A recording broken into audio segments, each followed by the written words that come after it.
Ok, vamos a hacer la oración. En nombre del Padre, del Hijo y del Espíritu Santo. Amén. Amén. Te pedimos, Padre, en el nombre de Jesús y por la intercesión de María, de concedernos la luz de tu Espíritu, que abra nuestra mente, abra nuestro corazón a tu presencia, para aprender más de ti a través de estos tus instrumentos de Giovanna y de René. Haz los instrumentos de tu verdad, de tu amor, de tu paz, de tu presencia. Por Cristo nuestro Señor. Amén. Amén. En nombre del Padre, del Hijo y del Espíritu Santo. Amén. Amén.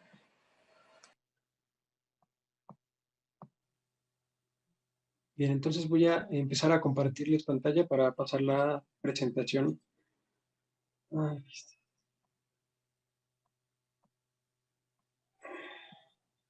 Bien, ¿sí la pueden ver? Sí. Sí. Bien. Bueno, pues les presento o les doy una pequeña introducción a este tema de hoy, que es el de la Inquisición. Es muy importante hablar de este tema o de esta parte de la historia por toda la cuestión o el montón de cuestiones ideológicas que se han suscitado en la actualidad con respecto a la reputación de la Iglesia. Es decir, se tienen muchísimas creencias acerca de la Inquisición que no son verdaderas, y también se tienen muchas creencias, o sea, gracias a muchas de esas creencias, a la Iglesia se le ha culpado de cosas terribles, muchas veces de cosas indecibles y cosas que, por supuesto, no fueron responsabilidad de la Iglesia. La Inquisición tiene una naturaleza distinta a la que se suele creer hoy a través del mito que ya se ha formado en torno suyo, en torno a esta idea, a esta institución de la Santa Sede llamada la Inquisición. Entonces, hoy vamos a hablar de ella para aclarar algunas de las cuestiones más importantes.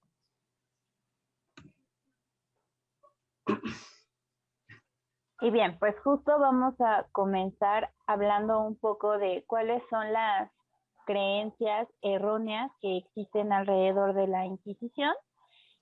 Pues sabemos que propiamente eso es un mito, una creencia. Esta imagen, por ejemplo, refleja un poquito el hecho también de que los medios de comunicación pues no favorecen de ninguna manera a que se haga visible realmente lo que fue la historia. Si buscamos Inquisición, primeramente nos salen este tipo de imágenes, se nos vienen a la mente cosas así. Entonces, pues vamos a ver un poco a grandes en qué consiste este mito. ¿Me regalas la siguiente, por favor? Bien, se considera que los peores crímenes incluso fueron cometidos por la Inquisición. Hay museos de la tortura, hay distintos elementos para asegurar y decir que la Inquisición fue únicamente un instrumento para castigar cruelmente, para crear los peores castigos. Se tiene incluso entendido que hubo miles de personas asesinadas por parte de la Inquisición en los siglos que estuvo, digamos, que fue creada. También se entiende que la Inquisición tenía gran poder político, económico, los recursos como para buscar personas tal cual infieles, gente que no fuera pues fiel a la religión católica, a la doctrina, en todo el mundo. Entonces, eso es algo que también se piensa y que se ha reproducido bastante, insisto, con este discurso incluso de las películas de Hollywood, por ejemplo, y se entiende que era más bien la Iglesia a través de la Inquisición torturando y asesinando personas. Esa es como la creencia y lo que comúnmente se escucha en las conversaciones muy pues, más cotidianas, podría ser. ¿Me regalas la siguiente, por favor? Gracias. También se entiende que las prácticas de la Iglesia, pues más bien reflejaban un gran rechazo hacia el progreso mismo, algo así como que quemaban libros, por ejemplo, para que pues nadie más conociera. Se tiene entendido que se oponían al desarrollo de la ciencia, por ejemplo, eh, y, y que en general, pues incluso se conoce, ¿no? La Edad Media como este periodo oscuro, en donde no hubo avance, en donde más bien hubo retroceso, y es lo que si nosotros vamos a cualquier libro de historia, a cualquier clase incluso de historia, pues nos van a decir eso. Entonces, eso vamos a ir viendo poco a poco, que gira en torno a un mito, y es eso, una mentira. ¿Me regalas la que sigue, por favor? Bien, ahora pasamos a la segunda parte. Ya nos explicó Giovanna en qué consiste el mito, es decir, en qué consiste ese conjunto de creencias que suele tener la sociedad contemporánea, como ella bien lo dijo, gracias a muchísimos medios de comunicación que se han encargado de dar información falsa, de desinformar. Bueno, ahora vamos a hablar primero sobre lo que es la sociedad del medioevo europeo, es decir, la sociedad de la Edad Media. Vamos a mencionar algunas cosas muy importantes para que podamos comprender un poco mejor en qué consistió la Inquisición. Algo que se hace mucho y por lo cual han tenido éxito los mitos al respecto es que se compara nuestra sociedad, es decir, se asume o se da por descontado que la sociedad de la Edad Media era igual que la de ahora, como si la única diferencia hubiera sido la forma de vestir y la tecnología, y fuera de eso todo lo demás fuera igual. Pero no, de hecho la sociedad de la Edad Media era completamente distinta. Primero por este factor, la Iglesia y el Estado. Algo que en nuestros días ya no se reconoce precisamente porque ya tenemos, por ejemplo, el entronizamiento o la coronación de esa ideología que se llama liberalismo. Gracias al liberalismo, tanto por sus acciones políticas como por todas sus ideas, es decir, por ejemplo, esa idea de que el individuo tiene derechos más allá de lo que realmente tiene, es decir, se le atribuyen derechos que no tiene, y entre ellos el de volverse legislador absoluto de su existencia, cuando el legislador absoluto es Dios. Por eso hay problemas con esta ideología del liberalismo. Ahora, ¿qué pasó con el liberalismo? Aquí en México, concretamente, solo para abrir un pequeño paréntesis, lo que ocurrió fue que triunfaron en esa guerra llamada Guerra de Reforma, donde Juárez llegó al poder. Juárez era liberal. Lo que Juárez hizo fue separar a la iglesia del Estado con el pretexto de que, de que no tenían por qué venir unidos, sino que se trataba de instituciones, ambas humanas, y que se trataba de instituciones, precisamente por ser de naturaleza distinta, tenían que estar separadas, es decir, cada una tenía su propia potestad. Esto, claro, se expresa en el laicismo de hoy, la educación laica, por ejemplo, que en realidad no es una educación laica, sino una educación primordialmente antirreligiosa, no es lo mismo, pero bueno, le llamamos laica. Bueno, solo quería abrir esa paréntesis, de que en esos tiempos, cuando surgió el liberalismo y cuando se entronizó en el siglo XIX, fue cuando se separó la iglesia del Estado, y entonces hemos perdido la noción de que en realidad, por derecho natural, por derecho divino, la iglesia tiene una supremacía por encima del Estado. La iglesia tiene esa supremacía precisamente dada su naturaleza, es decir, que la iglesia es la institución encargada de conducirnos hacia nuestro fin, es decir, hacia nuestro propósito sobrenatural. El papel de la iglesia como tal hace que esté justificado que si el Estado comete cosas atroces en contra de la humanidad o cosas atroces en contra de Dios, pues la iglesia tenga el poder de redireccionarlo, es decir, que la iglesia tenga el poder de no permitir que el Estado haga tales cosas. En este sentido es en el que la iglesia tiene esa supremacía. Ahora, en la Edad Media sí existía esta noción. Eso es ese elemento más importante que marca la diferencia entre nuestra sociedad contemporánea y la sociedad de la Edad Media, porque de este hecho se derivan muchas otras cosas. Por ejemplo, tenemos el no individualismo. el liberalismo del que ya estaba hablando trajo esa idea de que el individuo es el que debe decidir cómo se conduce completamente, es decir, cómo la vida del ser humano debe ser llevada a cabo. Por lo tanto, el individuo es el que decide cómo va a ser gobernado, cuando en realidad el modelo natural viene de Dios, es decir, Dios es el gobernador absoluto y Dios es el que decide cómo nosotros, que somos sus siervos, vamos a ser gobernados. Solo Dios decide cómo nosotros le vamos a servir, eso no lo decidimos nosotros. Pero, bueno, se tenían más estas nociones en la Edad Media y de hecho, precisamente por esta supremacía por parte de la Iglesia, tenían los papas incluso el poder de quitar del trono a los príncipes, cuando los príncipes hacían cosas en contra de la humanidad, es decir, cosas en contra de Dios. También no existía esa idea de individualismo, o sea, esa idea que tanto nos separa hoy, esa idea que tanto nos ha quitado la idea de crecer como comunidad, es decir, de progresar todos juntos. Ahora cada quien quiere progresar a su manera, quiere progresar a solas, por así decirlo.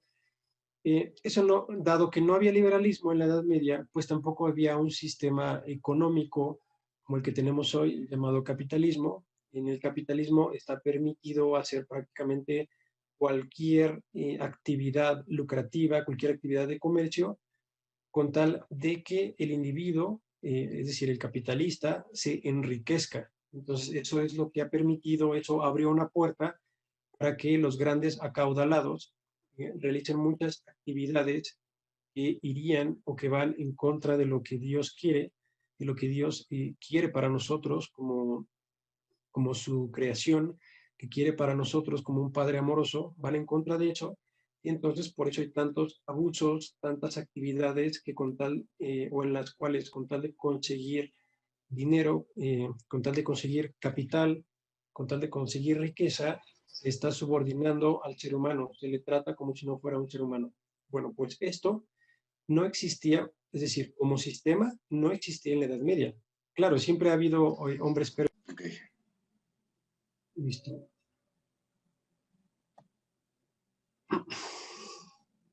¿Sí pueden ver mi pantalla? Muy bien.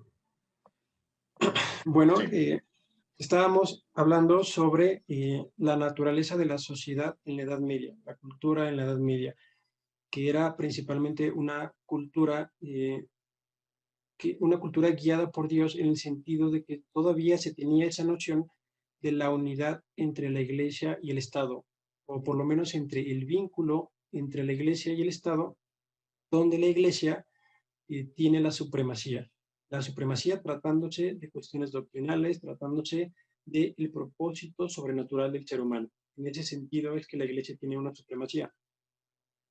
Y cabe una aclaración, que el poder de la Iglesia sobre el Estado no consiste en que la Iglesia se encargue de la administración del reino.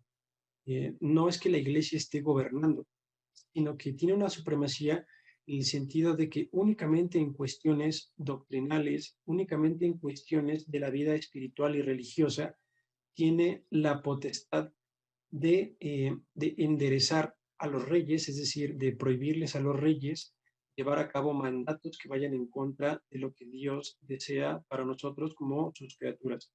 En ese sentido es en el que se debe decir que la Iglesia tiene esa supremacía.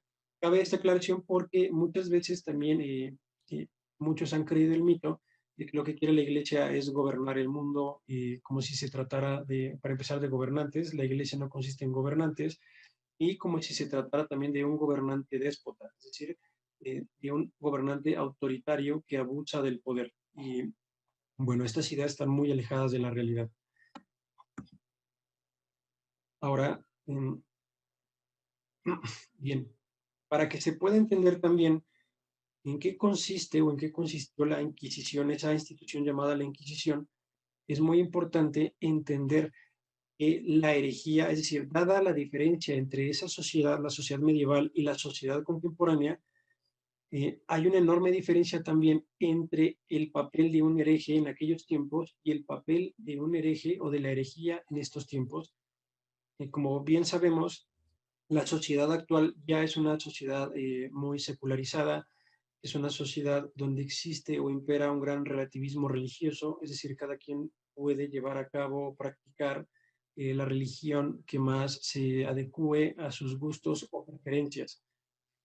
En aquellos tiempos no existía ese relativismo religioso y precisamente porque la sociedad y también la cultura eh, tenían una idea mucho más adecuada, mucho más cercana a lo que la Iglesia quería, a la Iglesia como defensora de la doctrina cristiana, de la doctrina católica, como tenían estas nociones, la sociedad, las personas, entonces una herejía en aquellos tiempos no era como una actual. En la actualidad, el hereje podría considerarse como el individuo nada más, es decir, un individuo cuyas repercusiones no van más allá de su propia vida individual cuando se trata de atacar la doctrina católica.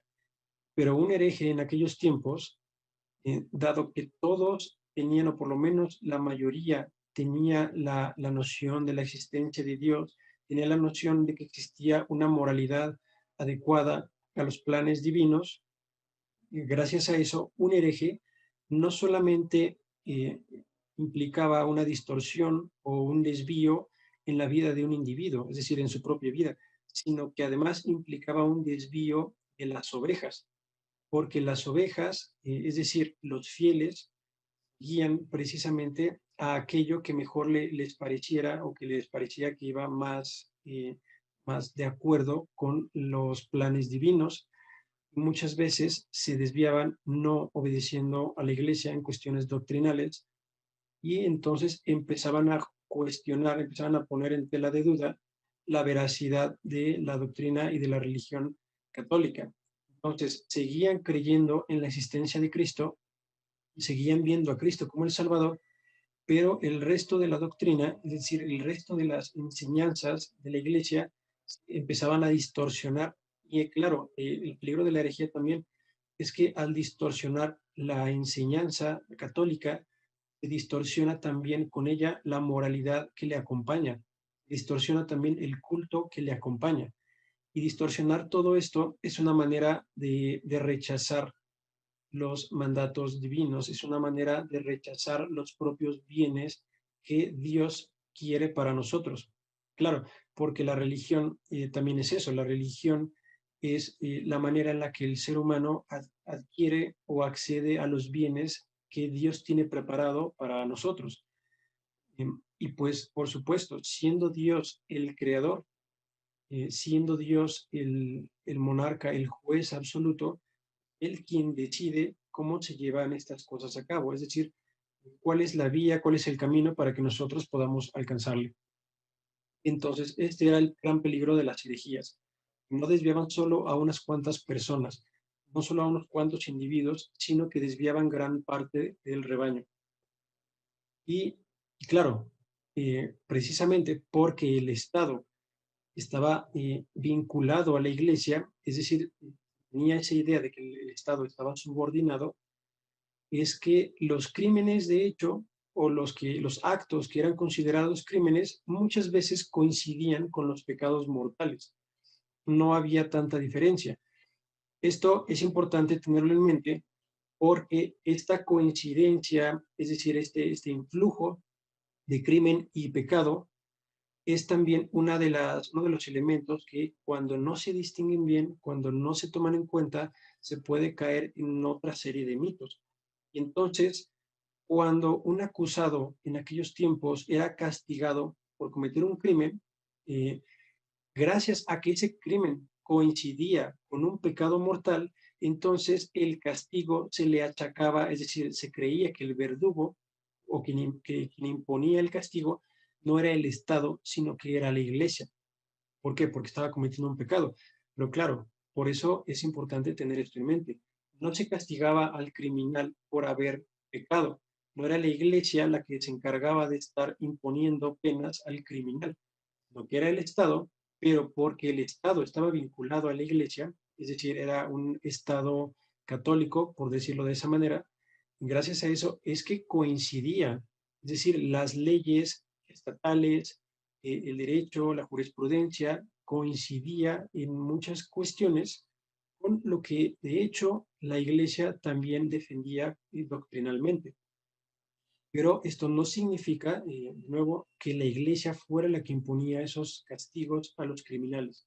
El criminal, el Estado lo castiga en cuanto criminal, no en cuanto pecador.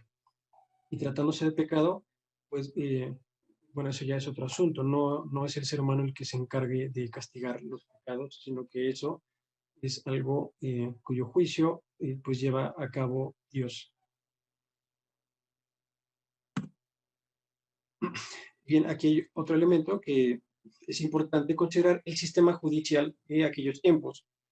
Y claro, como en todo momento de la historia, los sistemas judiciales llegan a aplicarse de manera un tanto distinta en función de la ubicación geográfica.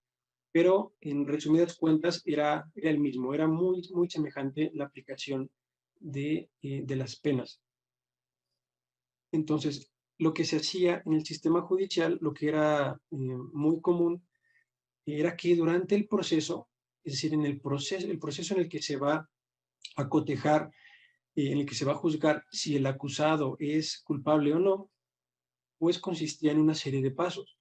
Lo común era que primero se presentara la acusación, es decir, la persona agraviada acudía ante las autoridades correspondientes y entonces llevaba a cabo la acusación.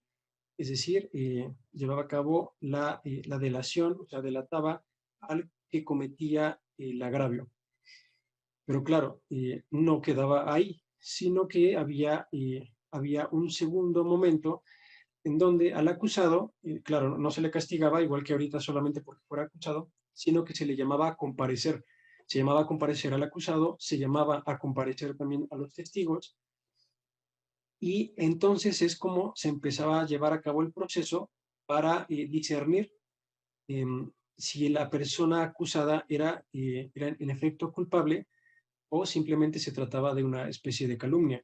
Eran muy importantes los testigos, por supuesto, era importante la comparecencia del mismo acusador, de la persona que presentaba la denuncia, pero algo que era muy importante en aquellos tiempos y que podría ser la diferencia más radical con respecto al proceso judicial de nuestros tiempos, es que la confesión de la misma persona, es decir, del acusado, era sumamente importante. Regularmente no se llevaba a cabo un veredicto, sino a través de la confesión del acusado. ¿Por qué? Porque en esos tiempos, o sea, dada la diferencia entre la relación de la Iglesia con el Estado, también había una moralidad un tanto distinta en asuntos de juramento, en asuntos relacionados con qué tanto valía la palabra de una persona. Y claro, lo que ocurría es que se le pedía al acusado que bajo juramento presentara su comparecencia. Entonces, el poder de este juramento en esos tiempos era enorme. Por eso la confesión era tan importante. No se llevaba a cabo regularmente el veredicto, sino hasta obtener la confesión. Es decir, si la persona seguía negando su culpa y resultaba que la comparecencia de los testigos coincidía con esta comparecencia por parte del acusado, entonces, claro, se tenían razones eh, para llegar al veredicto de que la persona era inocente. Pero si la persona se obstinaba en negar la culpa, mientras que todos los demás indicios estaban manifestando que era culpable, solamente después de diferentes comparecencias, más bien de numerosas comparecencias, es cuando se llevaba a cabo, eso sí, podía ocurrir, se llevaba a cabo la tortura. Pero bueno, la tortura, aunque actualmente la atribuimos a la Edad Media como algo muy común, no era, repito, algo tan común. Simplemente que sí llegaba a ocurrir que había una gran discrepancia entre la comparecencia de los testigos y las propias palabras que salían de la boca del acusado. Entonces, solamente en casos muy extremos, por así decirlo, en casos radicales, es cuando se llegaba a aplicar la tortura para obtener la confesión del acusado.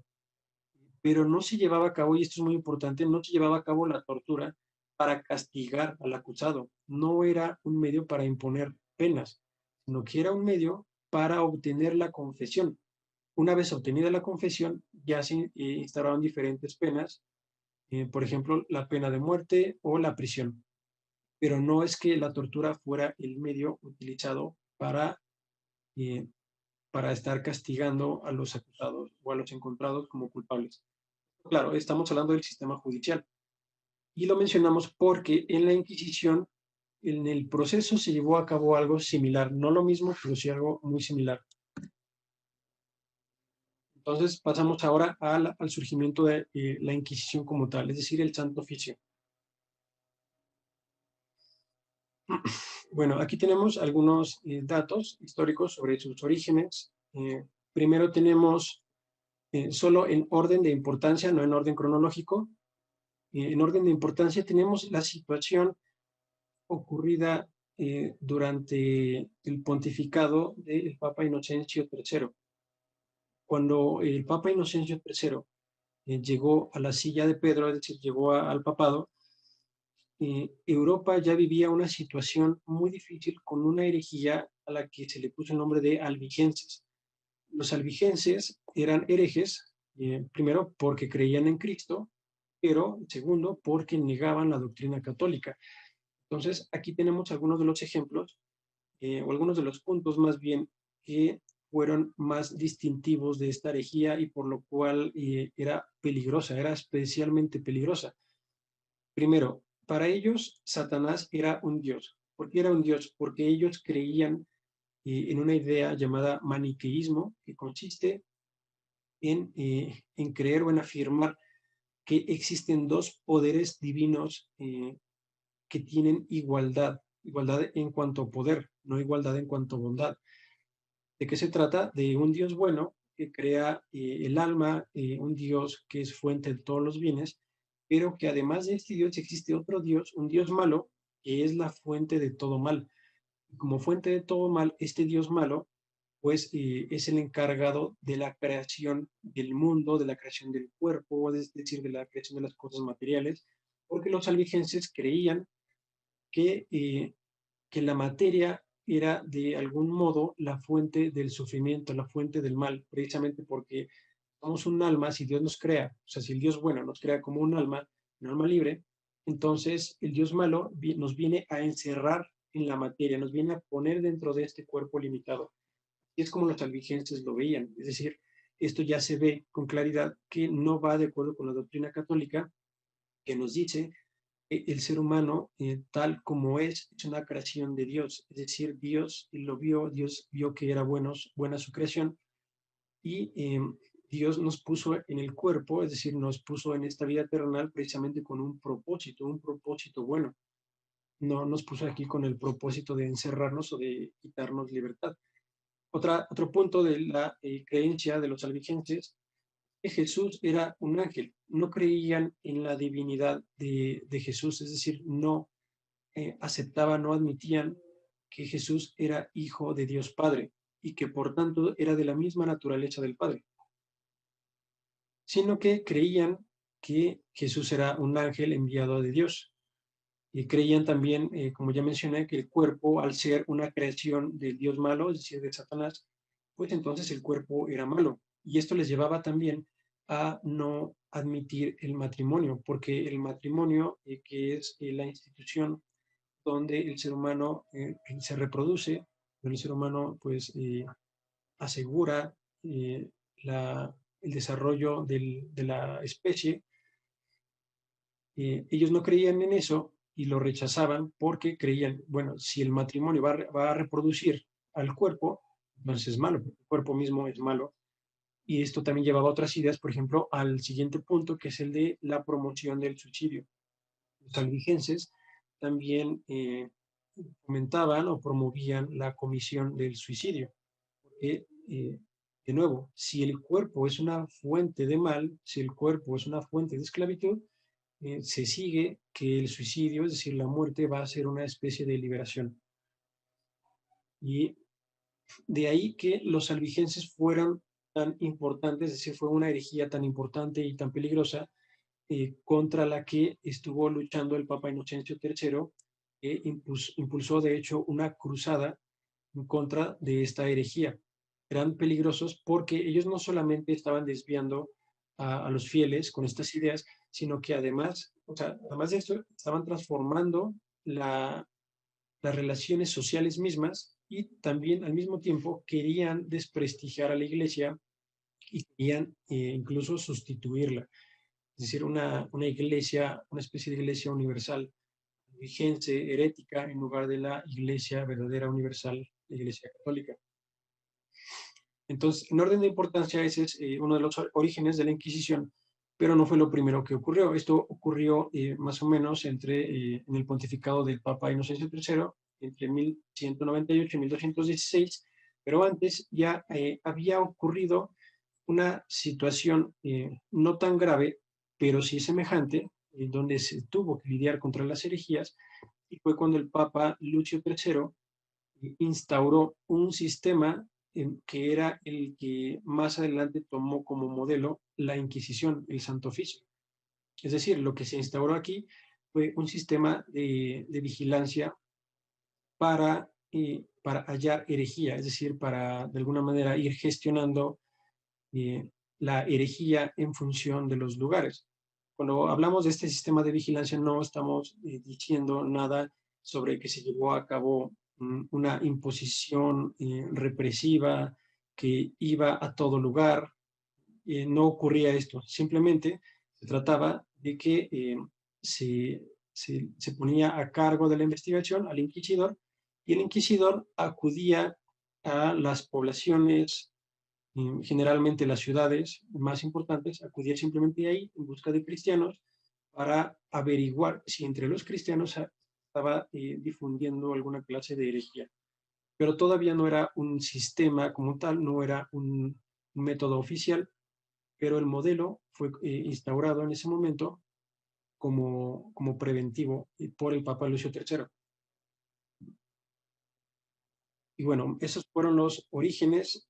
Más tarde fue cuando ya se fundaron los tribunales de manera oficial a solicitud de los reyes católicos. Esto ocurrió en 1478, aquí no pusimos el año, se nos pasó,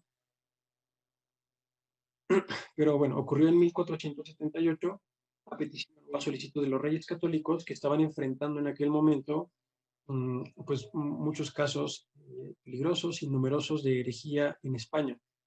Entonces ellos acudieron al Papa, que en aquel entonces estaba el Papa Sixto IV. De hecho, es por él que la Capilla Sixtina se le conoce como tal, Capilla Sixtina, porque es de Sixto IV.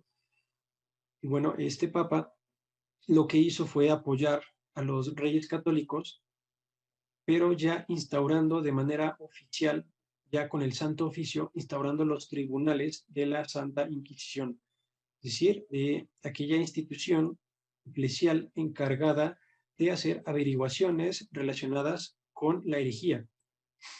Ahora, claro, tomemos en cuenta que cuando se instauró este sistema ya de manera oficial, por la importancia que comportaba, por todas las cosas que implicaba, se le exigía al inquisidor una edad mínima de 40 años, además de una formación teológica y de una recta moralidad. Es decir, no había una ausencia de filtros para aquellas personas que podían encargarse de llevar a cabo estas averiguaciones.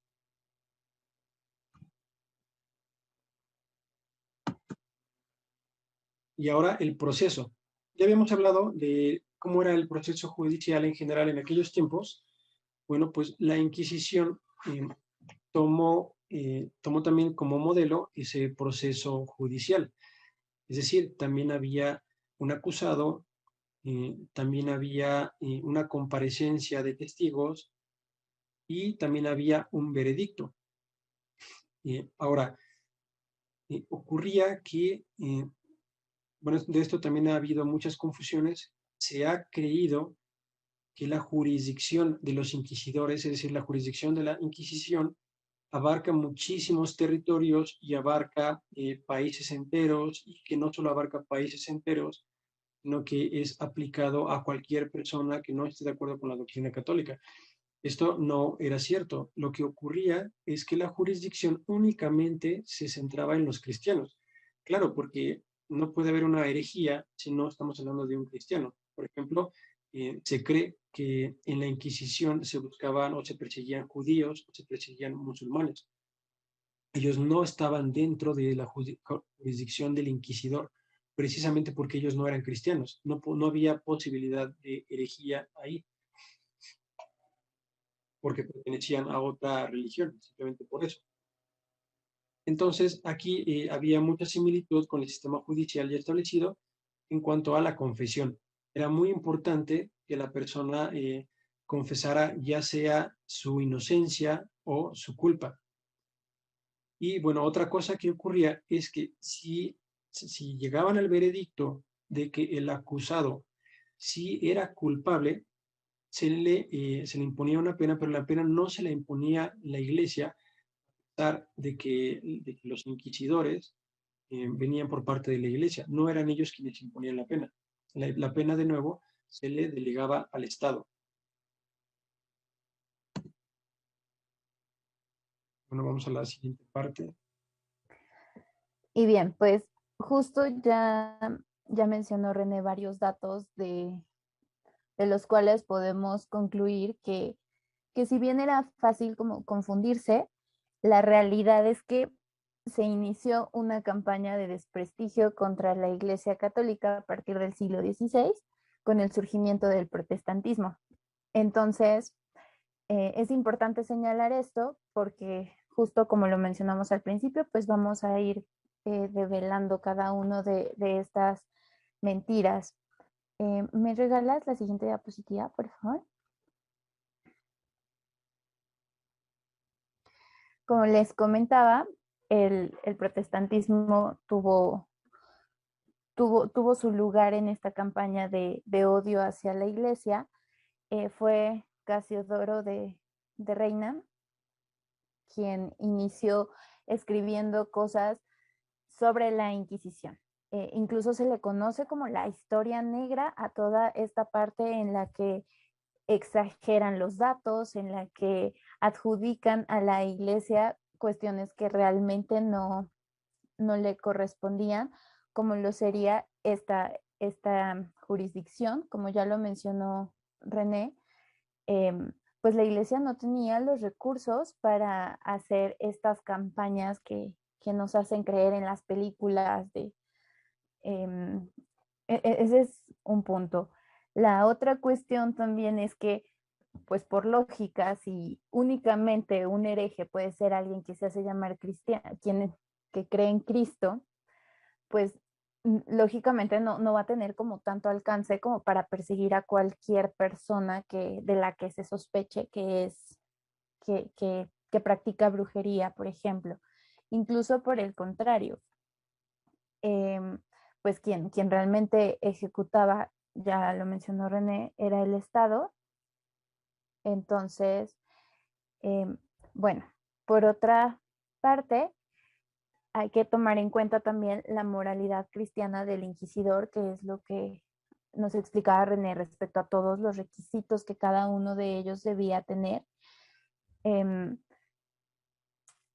Sería también no tomar en cuenta de manera lógica, por ejemplo, que las universidades mismas pues surgieron de los monasterios, del método escolástico, del estudio de la teología, surgió el método que actualmente hoy llamamos científico, pudo surgir gracias a este método escolástico de buscar el conocimiento, buscar la verdad. Entonces, pues una persona que tiene toda esta preparación, esta formación dentro de la iglesia, pues podemos confiar en su juicio. Vaya, eran personas seleccionadas con altos filtros. Por otra parte, en cuanto a los ejecutados, como ya lo mencionábamos, se exageran las cifras porque si bien ya explicó René en qué casos había ejecuciones, en realidad el promedio de personas que fallecieron eran 30 al año.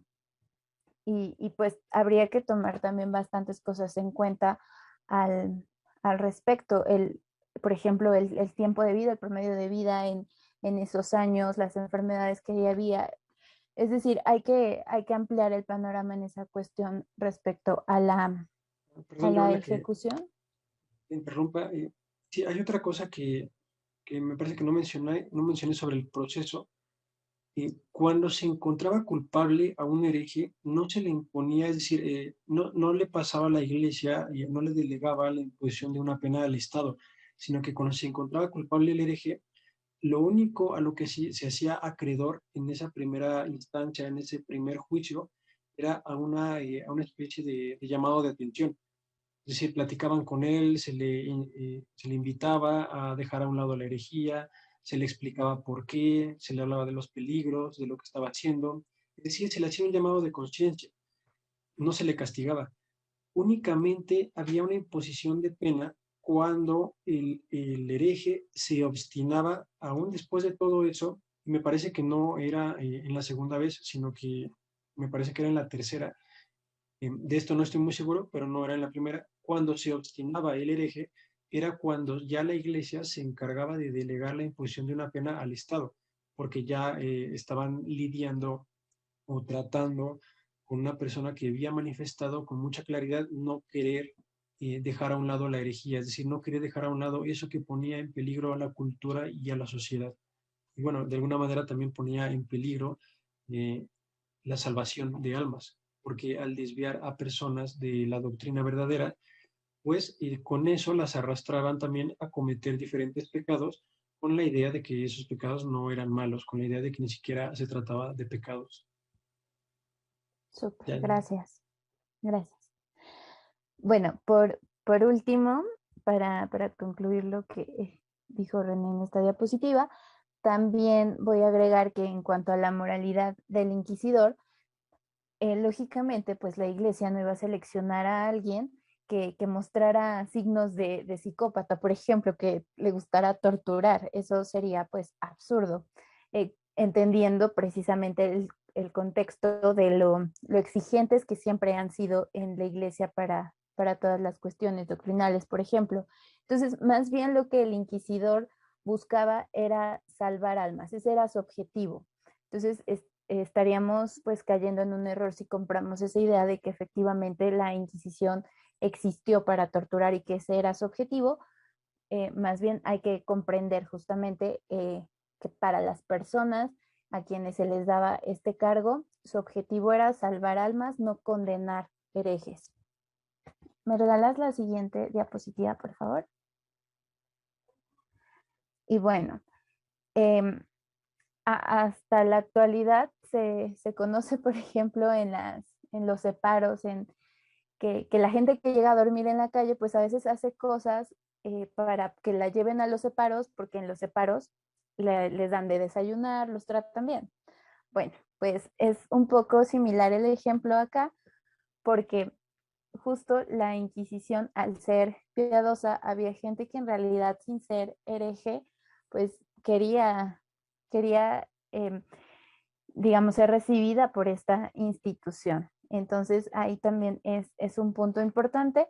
Más bien, por ejemplo, estas imágenes como las que tenemos aquí, torturas, el que pongan ahí como a los monjes con el hábito y demás, da una apariencia de que incluso ellos están como a favor de eso y en realidad no, hay que pensar justo que la iglesia al ser piadosa pues incluso hasta la fecha me parece que si alguien tiene pena de muerte pues se le concede este acceso a los sacramentos, a la bendición en sus últimos momentos de vida.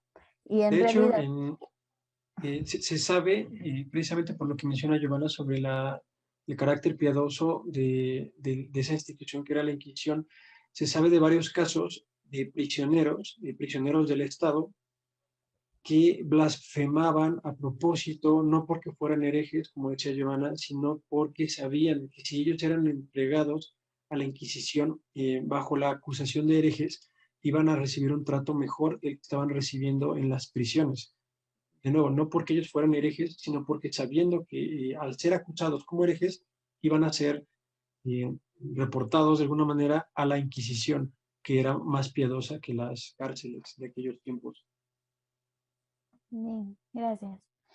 Entonces, Bueno, de ahí también el hecho de señalar que hay que poner atención en estos elementos, ¿no? En cómo representan muchísimas de las pinturas de la época, eh, pues estas imágenes, ¿no? Sería bastante fácil confundir que verdaderamente era iniciativa de la Inquisición el torturar gente simplemente porque no estaban de acuerdo con ellos.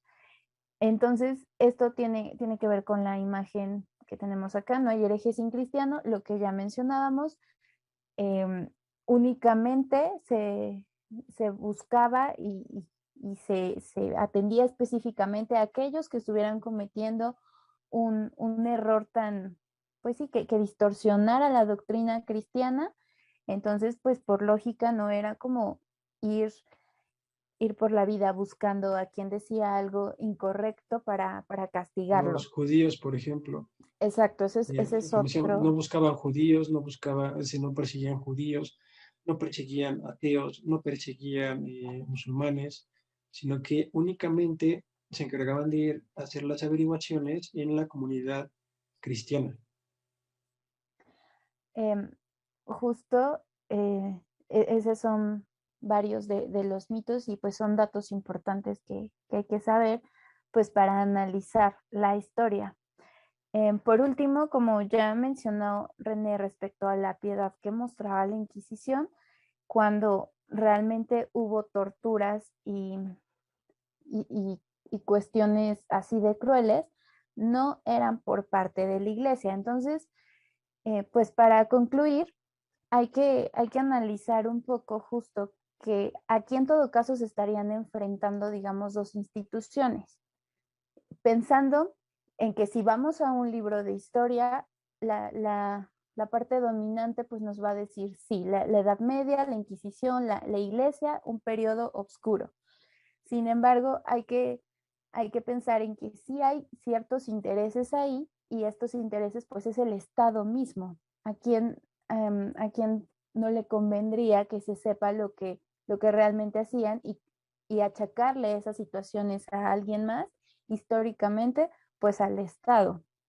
Entonces, como conclusión, pues nosotros a lo que invitamos es, esto es un poquito de historia, pero aún así hay que ser críticos con esa historia y que es ser crítico, afinar la inteligencia, afinar el entendimiento de tal manera que esté orientado a buscar y entender la verdad. Entonces, hay que, pues sí, analizar históricamente, entendiendo que efectivamente ha habido una campaña de desprestigio, que hay ciertas corrientes ideológicas que dominan los medios, por ejemplo, de difusión en cuanto a la educación histórica, que hay una historia dominante, que hay que se ha exagerado muchísimo. Entonces, para poder entender cada uno de esos datos, hay que tomar en cuenta este tipo de cuestiones, que hay intereses, distintos intereses y pues luchas ideológicas. Y con eso terminaríamos. Y bueno, también hay otra cosa importante de entender.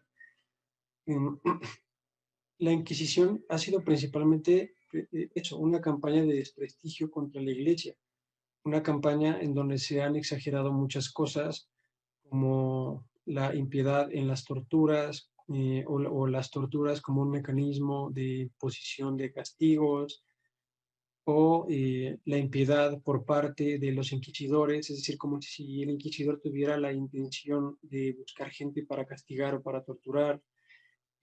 Las cifras de los decesos, es decir, de los ejecutados, eh, se sabe que más o menos en los primeros 100 años, que fue uno de los periodos donde hubo más ejecuciones a los herejes, hubo un promedio, pues, como nos decía Giovanna, de 30 personas por año aproximadamente en todo el territorio del que se trataba, de la Inquisición.